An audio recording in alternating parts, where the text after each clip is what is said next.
Hallo ihr Lieben und herzlich willkommen zu unseren Aussaat- und Pflanztipps. Wir sind jetzt zwar noch im Juli, aber der August steht ja schon vor der Tür und jetzt ist eine super Zeit, um mal einen Blick drauf zu werfen, was können wir jetzt noch aussehen, damit wir auch im Herbst und auch im Winter weiterhin bunt ernten können. Da gibt es einiges und das möchte ich euch in diesem Video vorstellen.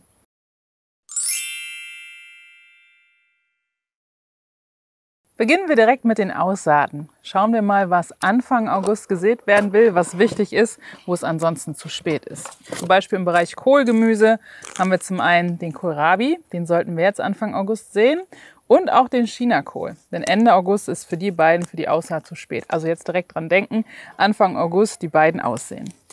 Außerdem wichtig, Anfang August auszusehen, da sind wir im Bereich der Herbstsalate.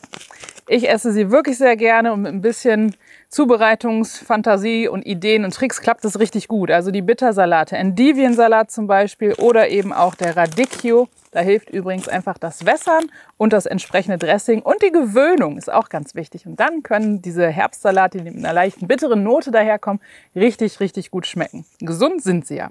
Außerdem nicht zu vergessen der Mangold, also der Mangoldrot als auch der bunte Mangold, den können wir jetzt Anfang August auch noch aussehen und haben dann nochmal extra viel Farbe im Beet.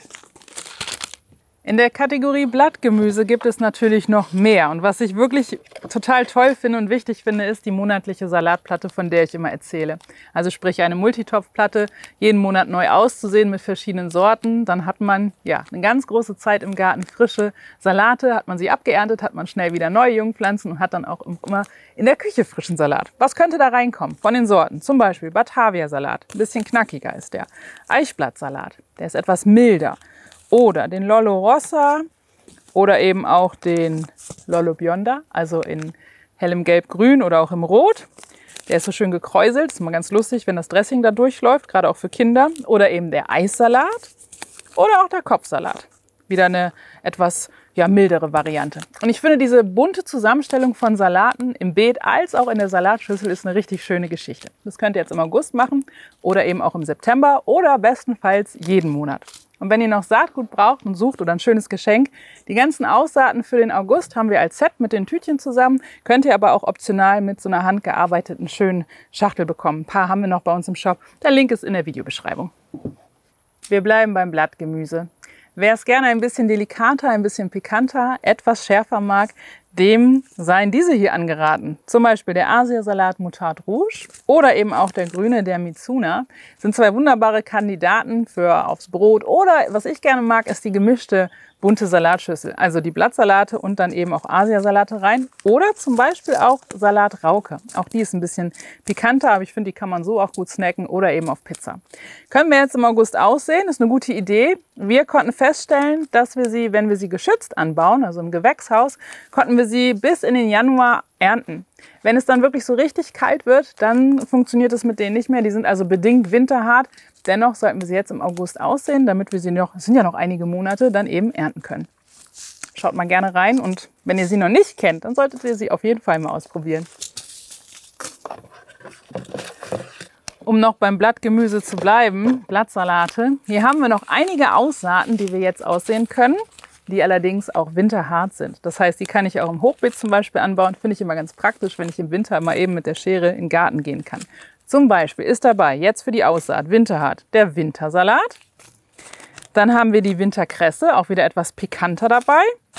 Oder zum Beispiel auch Spinat Spät, Postelein, das mögen Kinder sehr, sehr gerne. Oder eben auch der Feldsalat oder Nüsseler oder Mausohr, unter welchen Namen ihr den auch immer kennt. Richtig schöne Geschichten. Wie gesagt, kann man gut im Hochbeet dann anpflanzen oder im Gewächshaus, wenn man da Plätze hat, kann man die auch noch einbringen. Noch ein kleiner Tipp zum Wintersalat. Der ist an sich sehr robust und vital. Wir haben die Erfahrung gemacht, dass er es nicht so gerne mag, wenn er zu viel Feuchtigkeit, zu viel Regen abbekommt. Dann kann er schon mal wegfaulen.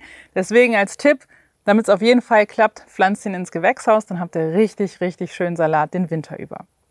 Und ein Saatguttütchen hat sich hier noch versteckt, das gehört auch zum Blattgemüse, das ist der Pak Choi. Genau, der ist nicht winterhart, der gehört sozusagen in die Kategorie wie die Herbstsalate, aber den können wir jetzt auch noch aussehen. Das ist ein wunderbares Gemüse für die Asia-Gemüsepfanne, den kann man auch roh ganz gut essen, da gibt es verschiedene Möglichkeiten. Weitere Möglichkeiten sind im Bereich Wurzelgemüse. Radieschen und Eiszapfen können wir jetzt auch noch wunderbar sehen. Die brauchen ja nicht so lange, bis wir die ernten können. Und das ist ein wunderbares Snackgemüse. Auch da können wir in der Küche mitarbeiten. Also auch Radieschen und Eiszapfen können wir erhitzen. Bei den Eiszapfen ist vielleicht ganz interessant zu wissen, wenn wir die zubereiten und garen und die gegart sind, dann sind die nicht mehr so scharf. Also wenn euch Eiszapfen eigentlich zu scharf sind, dann gart sie mal und dann sind sie gar nicht mehr so scharf. Ihr seht also, im August lässt sich noch einiges aussehen, gerade jetzt Anfang August, durchaus wichtig, aber nicht mehr so viel, wie es jetzt zum Beispiel Anfang Juli war. Und wenn wir hier schauen, ihr seht es schon in meiner Hand, seht ihr Jungpflanzen, das ist der Winterporree. 2 Beete sind schon bestückt, die hier sind schon vorbereitet, präpariert, geschnitten, das seht ihr, die stehen im Wasser. Wichtig ist, der Winterporree sollte ja so spätestens Ende Juli dann doch gepflanzt sein, damit er auch noch genug Zeit hat, sich zu entwickeln, zu wachsen und uns im Winter dann mit Porree zu verwöhnen. Und wenn wir hier rüber schauen, auf die Multitopfplatten zu den ganzen Jungpflanzen, da sind doch die ein oder anderen dabei, die jetzt im August auch gepflanzt werden möchten. Die schauen wir uns an. Hier direkt vor mir seht ihr den Grünkohl.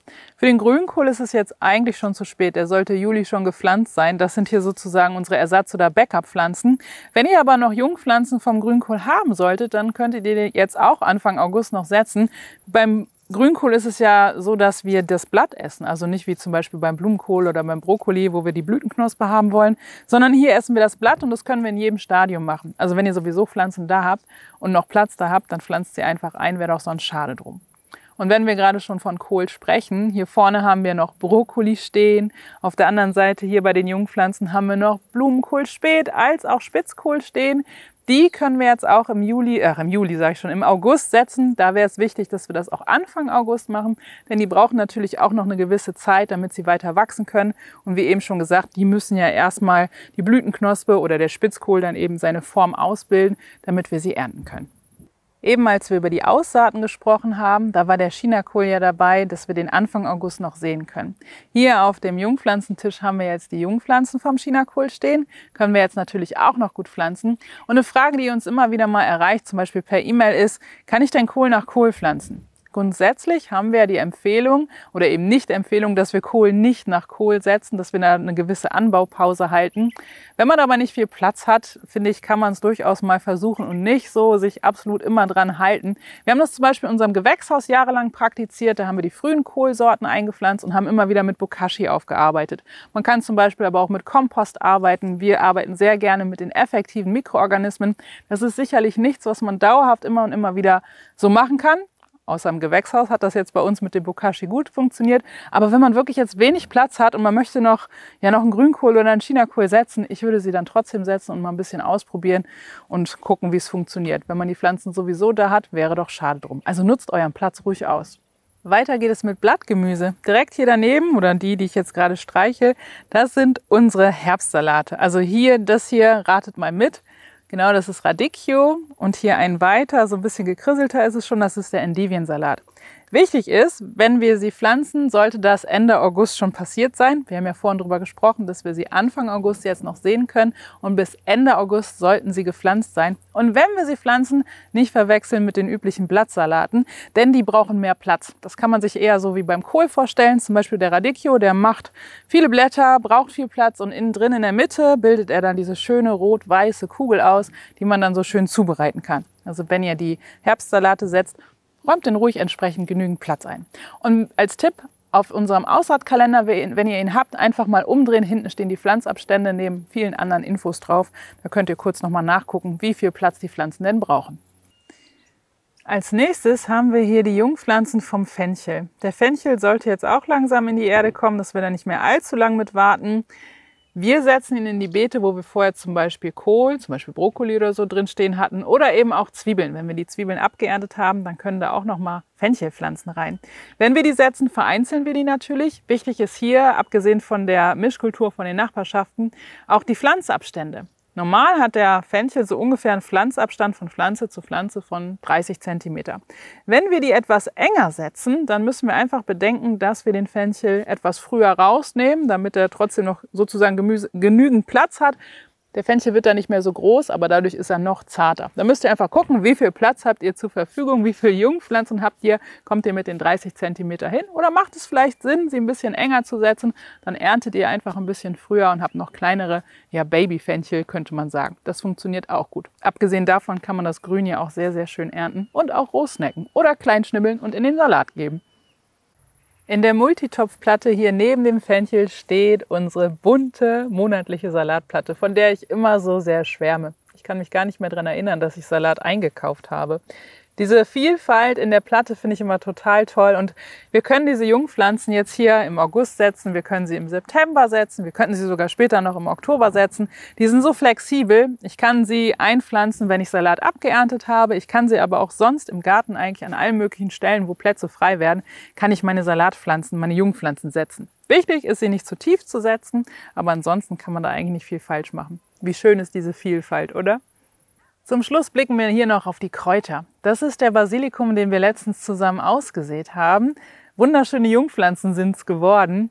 Vielleicht als kleiner Tipp. Basilikum könnt ihr eigentlich das ganze Jahr über aussehen. Also den kann man auch im Haus aussehen, den kann man an der Fensterbank aussehen. Wichtig ist, der braucht immer so über 20 Grad, der braucht Nährstoffe, der braucht flüssig, also Wasserhaushalt muss stimmen. Und ihr müsst vielleicht, wenn ihr dann im Haus arbeitet, mit einer Beleuchtung, mit einer LED-Technik arbeiten. Aber theoretisch ist es das ganze Jahr über möglich, eigenen Basilikum anzubauen. Übrigens, Videos zum Thema LED-Technik, die uns ja gerade im Winter, im Frühjahr beschäftigt, gibt es bei uns auch ganz viele auf dem Kanal. Wenn das euch interessiert, dann schaut da gerne mal rein. Einfach mit dem Suchwort LED findet ihr da so einiges. Aber Basilikum kann man, wie gesagt, das ganze Jahr über prima genießen. Muss man gar nicht unbedingt im Supermarkt kaufen, kann man auch selber ziehen. Und ist auch immer ein schönes Mitbringgeschenk, wenn man mal zu Besuch ist. Eigener Basilikum. Cool, oder? Im August gibt es noch, oder jetzt im Sommer gibt es noch eine Geschichte im Garten, die wir jetzt gut machen können, um auch eben Geld zu sparen und vielleicht auch noch neue Sorten in den Garten zu holen. Ich rede hier von den Erdbeeren. Was ich in der Hand habe, das kennen die meisten wahrscheinlich von euch, das sind Ableger, die sogenannten Kindeln. Die kann man auch sehen, wenn sie sogar noch größer sind und Wurzeln auch schon in der Luft wachsen. Die kann ich einfach abschneiden, kann ich direkt in die Erde setzen, dann wachsen sie neu an als Pflanze. Wir machen das ganz gerne, wir nehmen Töpfchen und ziehen sie erstmal in Töpfchen vor. Wenn ich dann hinterher Löcher, oder nicht Löcher, sondern Ausfälle im Beet haben sollte, kann ich sie einfach ersetzen. Vielleicht habt ihr Freunde, Bekannte, die eine andere Erdbeersorte haben wie ihr, die ganz gut schmecken, oder ihr möchtet eure selber vermehren, dann ist das jetzt eine richtig gute Zeit dafür. Wenn euch das Video gefallen hat, freuen wir uns sehr über einen Daumen nach oben. Wenn ihr Saatgut braucht, freuen wir uns auch, wenn ihr bei uns im Kiosk vorbeischaut. Das Saatgut ist biologisch und samenfest bei uns im Shop. Und zum Weiterschauen haben wir auch wieder was verlinkt. Ich spreche gerade hier von den Erdbeeren. Hier oben haben wir ein altes, aber dennoch schönes Video zum Thema, wie baue ich Erdbeeren an. Und im Moment ist ja wirklich schon einiges an Ernteschwämme da. Wir haben eine ganze Playlist zum Thema haltbar machen und konservieren. Die haben wir hier für euch verlinkt. Schaut gerne mal rein. Von Traubensaft über Tomatensauce und findet ihr da schon einiges drin. Und wenn ihr spezielle Wünsche habt, was ihr gerne bei uns in Videos vielleicht auch zum Thema haltbar machen sehen möchtet, dann schreibt uns das gerne in die Kommentare. Viel Spaß bei euch in den Gärten, macht sie so richtig bunt und lasst es euch gut gehen. Bis zum nächsten Mal, eure Jen.